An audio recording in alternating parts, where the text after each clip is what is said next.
Hey everyone, welcome back to Two Finger Point Podcast. I'm Kylie, And I'm Amber.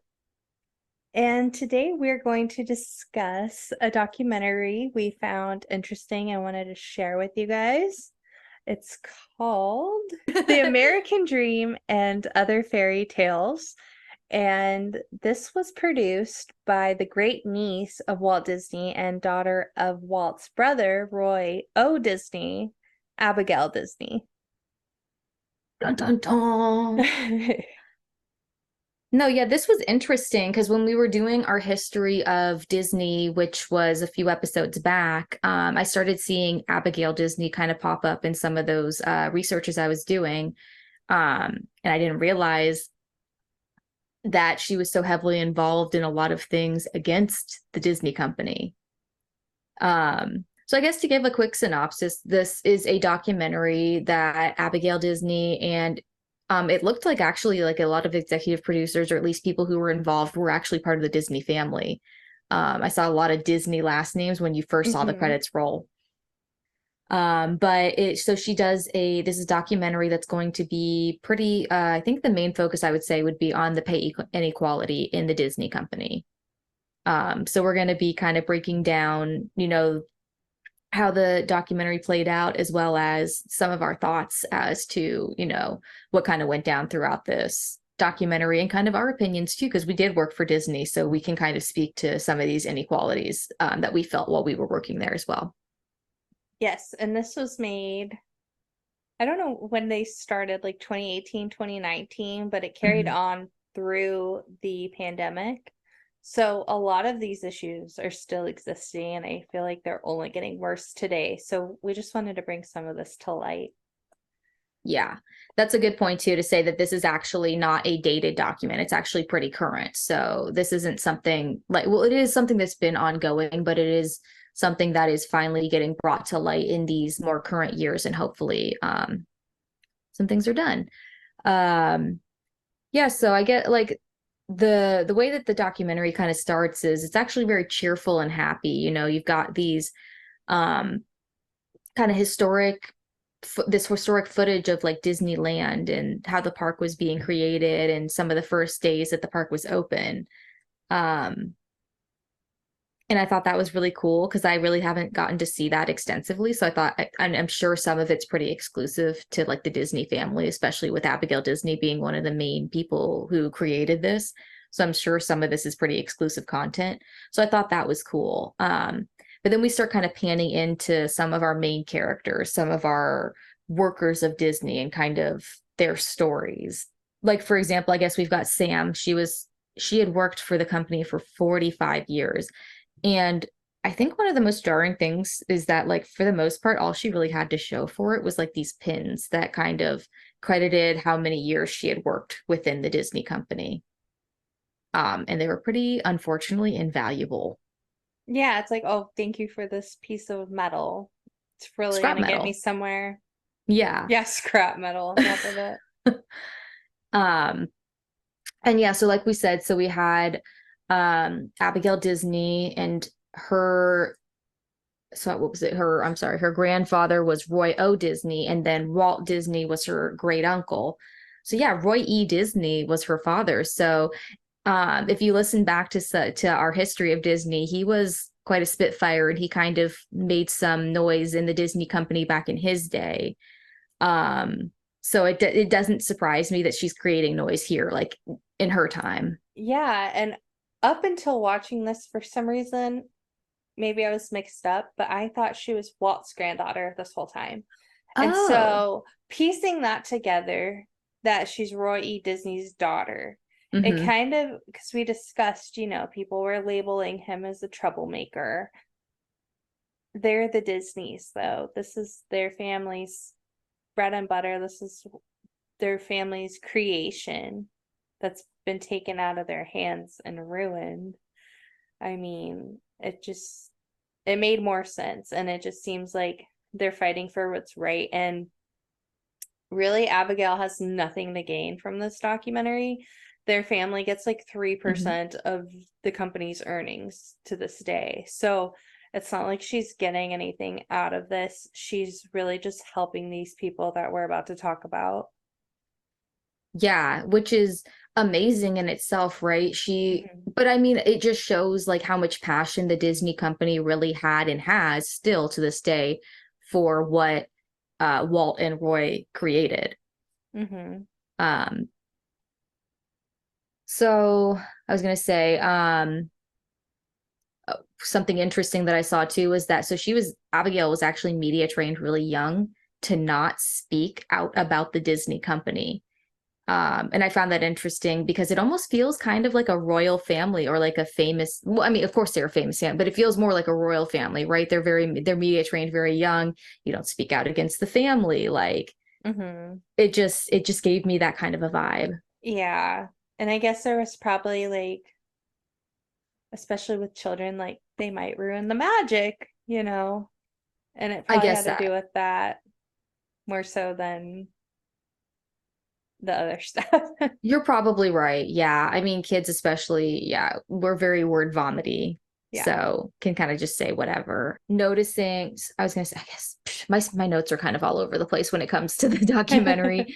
I was talking about the 75-cent premium because I guess this was still in existence, like, or I guess it even is now, because we're talking about 2018 when this, wow, Hmm. why am I let me start that over. That was weird. Okay, yeah. So the 75-cent premium is still in existence, like even now. And they kind of make it seem like it's this luxury that you're getting. And as a DCPer, like from my point of view, it was a luxury because we weren't expected to get that much because we were interns. So I didn't, I expected bottom of the barrel, but these are people who are actual like full-time employees and they're getting this 75% premium to work, extremely long hours and But not get not much even reward. just that and not working just at Magic Kingdom. They're working overnight. Yeah, They're working the graveyard shift and they're only getting paid 75 cents an hour extra. thank you. Like, I They can't don't, even imagine. and the sad thing is, these are two character or not characters, two people, Ralph and Hmm. Trina, and they have children and they can't afford to live on their own to raise their family. They live with, I think, Ralph's mother. Hmm. And they imagine that you have to work overnight. They both work overnight every day. When do they get to see their kids?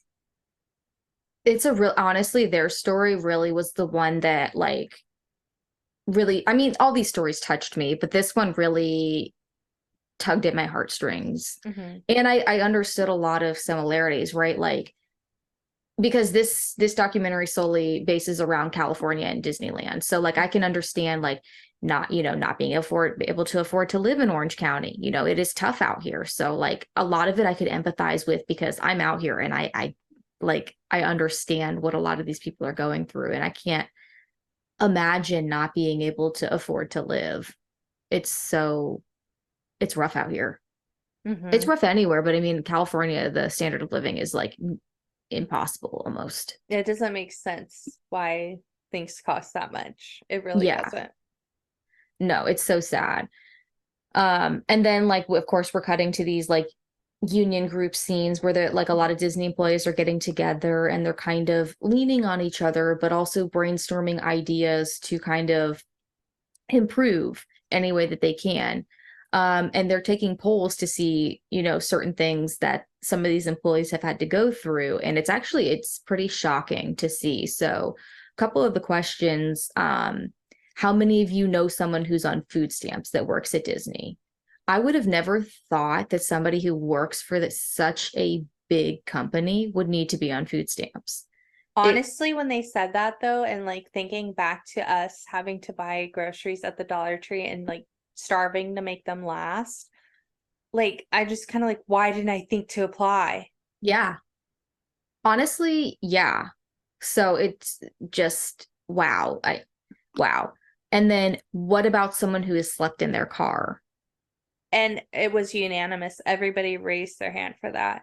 And for our listeners, this was a union meeting, and Abigail Disney is sitting in on this, and she's the one asking these questions. Hmm. So that just, it goes to show she really does care about these cast members, and she's, she doesn't have any power into helping, but she's invested in trying to make a difference for them.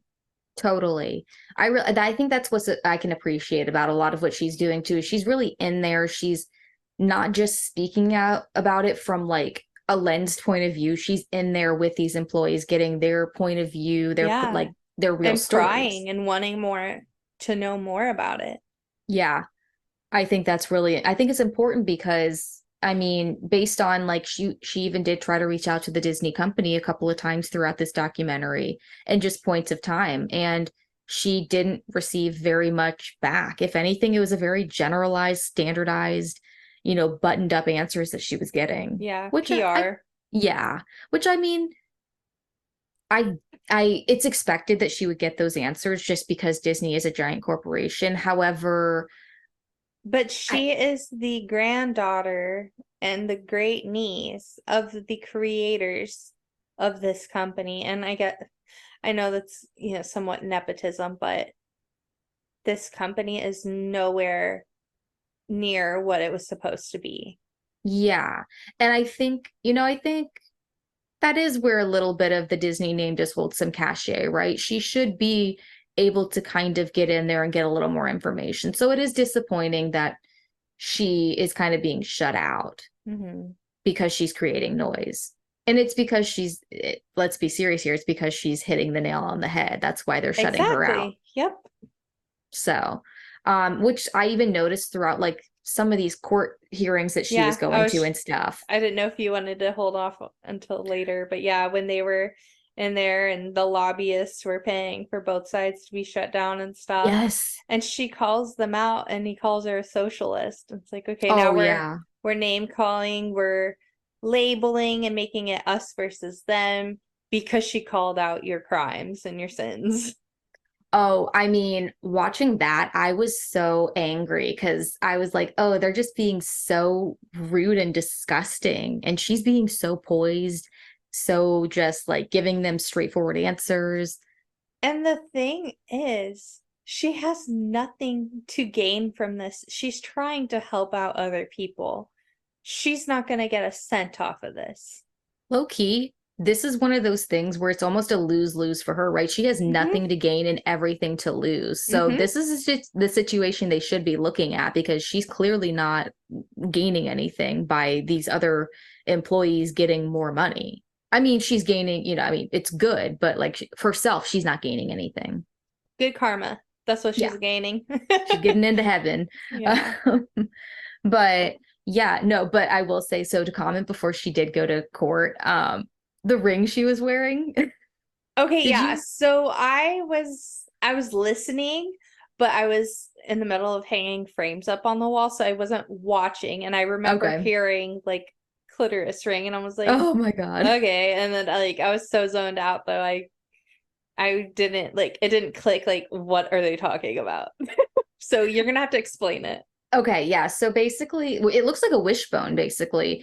The ring on her finger, it's weird. But yeah, basically she's wearing like a clitoris ring, and her sister, she's like, "Do you know what this is?" And she's like, "No." And she like tells her, and she's like, "Why?" And she was like, "It makes me feel powerful. It's a symbol of feminine energy." And she said, "It's basically a big giant F you to all the guys when I go into court." Um, Ah.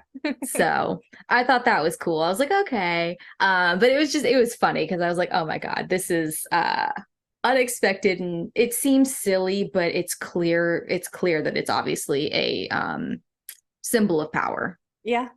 And I think the power comes in people getting offended by the female body so Hmm. easily, and it's so tabooed. And I love that for her. Yeah. No, it was great. I at first I was like, wait, what? And then she explained it and I was like, you go, girl. Yeah, they give us that power by being so offended. It's like, okay, then I'm gonna Yeah. hold that over you. Yeah, cool. So you're offended, and I know that now. I know your Um weakness. yeah, so but let's see. Okay, yeah. So I want to talk about like how it just blows my mind how off base like Disneyland is with their pay. Like it really blows my mind because we, not just we, like everybody knows that Orange County and California itself are like one of the most extremely expensive places to live. So I don't know, you would expect the pay to be comparable to that, which it is because most places nowadays in California, you can get a part-time job for $16-17 an hour, which you can't get in most states Yeah. because that's our standard of living here. But based around that, what I found interesting was that a livable wage in Anaheim, California is $24 an hour. Here's the thing about that though. That's even with that, it's probably livable for one person Mm-hmm. to live in a 1-bedroom apartment that's Eating teeny Cheerios. tiny. Eating, yeah, there we go. I was like, what else are we missing? We gotta be, but it's like just barely scraping by, you Yeah, know? because livable just means you're still alive. You can maintain being alive. Right. It's our country is so broken. It's clear throughout this documentary and through the court cases that she goes through that like these corporations do like they say they want to help people and they want to make things a certain way, but it is so clear through watching this documentary that is the exact opposite of what's actually happening behind closed doors. Yeah, and in the first letter she writes to Bob Iger, he writes back and says, I hear what you're saying, basically, Mm-hmm. but I'm going to put you into contact with the head of our HR, and she can let you know what we're doing to help. And it's free education.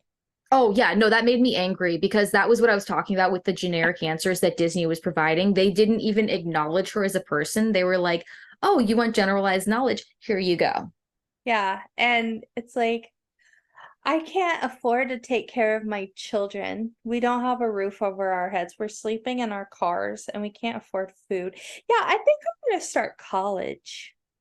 Yeah. Like, Oh, what? Let me throw that stress on top of it. exactly. Well, and oh my God, speaking to like not having a place to live, do you remember watching the Ralph and was it Trina or Tina? Trina, right? I, I don't I think it was remember. Trina. Your I think it was note said Trina. Trina. I think it's Trina. Okay, Okay. good, good. Sorry, I'm all over the place with my notes. That's why I asked. But they were camping, and I don't think it was for fun because they were asked, but they were being so positive because they were like, "Kids, do you love it when we camp?"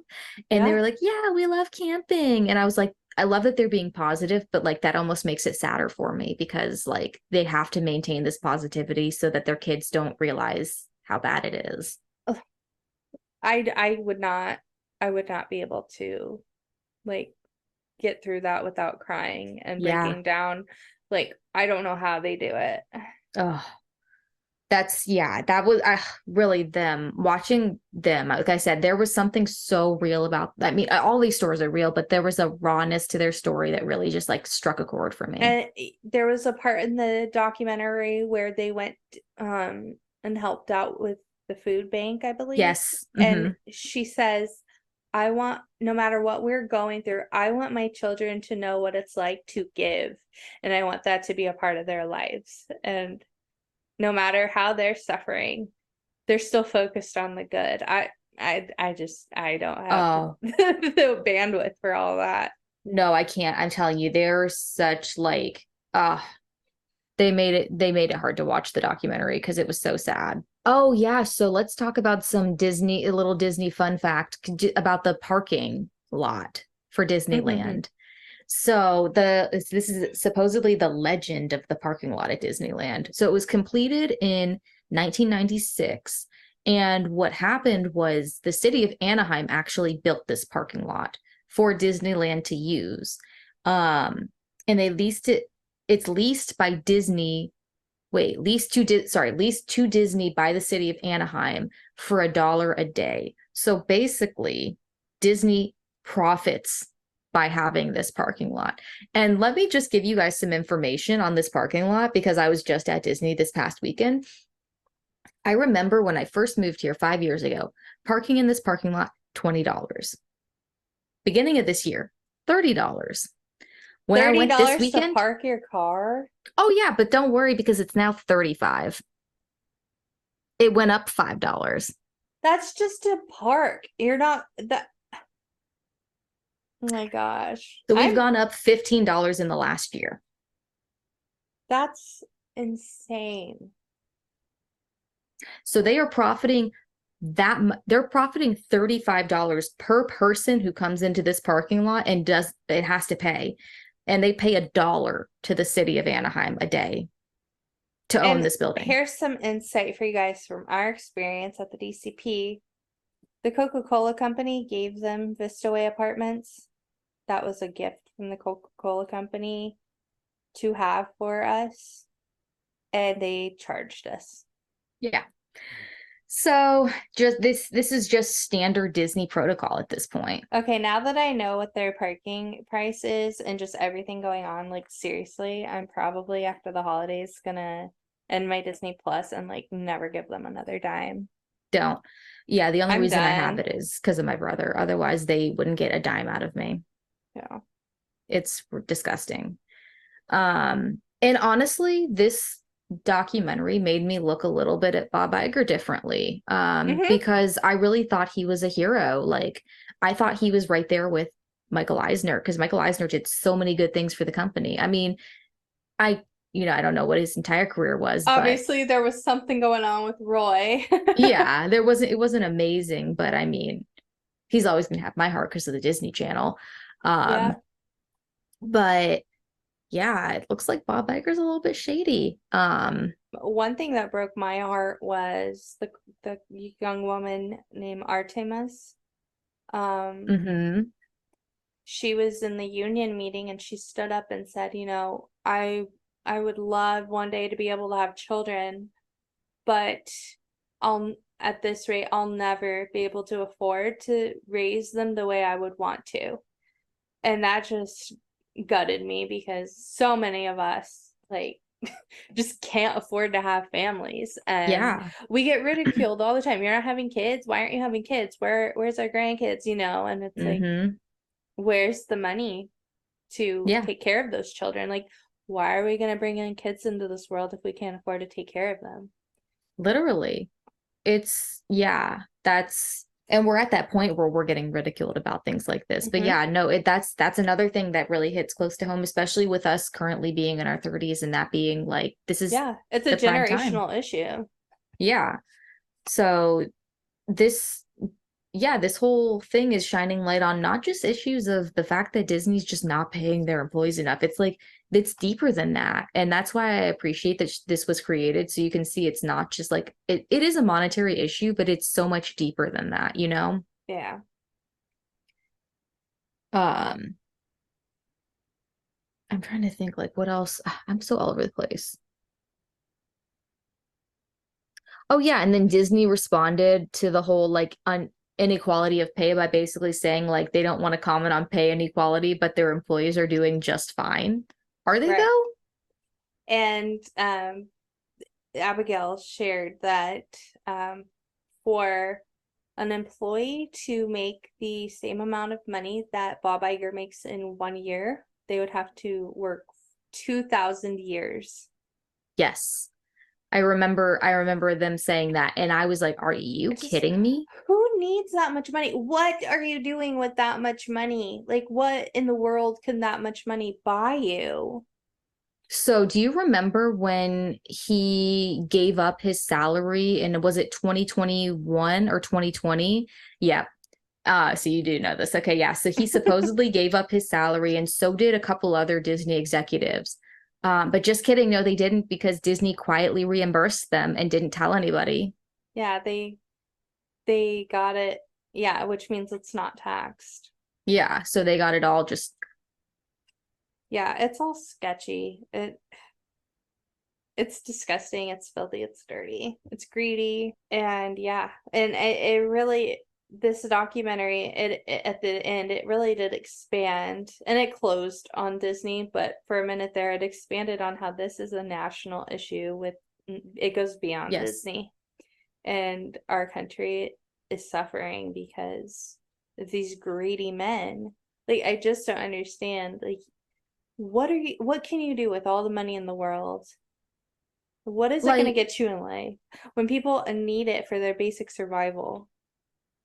and exactly. And like, I can understand means to live, right? But having so much that you'll never even get through it, but like, you just Hmm. don't want to give it to somebody else. Like, come on. Literally, like, what's he make, 66 million a year? Something like that. You could give that to me. I would never go through that in my life. Yeah, exactly. So I that could right live there a alone, luxurious life, never get through it. same. And he's making So, that a year. oh my God, can you, I mean, Jesus Christ. So it just shows like clearly like the gross inequality like that the CEO is making in comparison to these employees who are making maybe, maybe $17 an hour.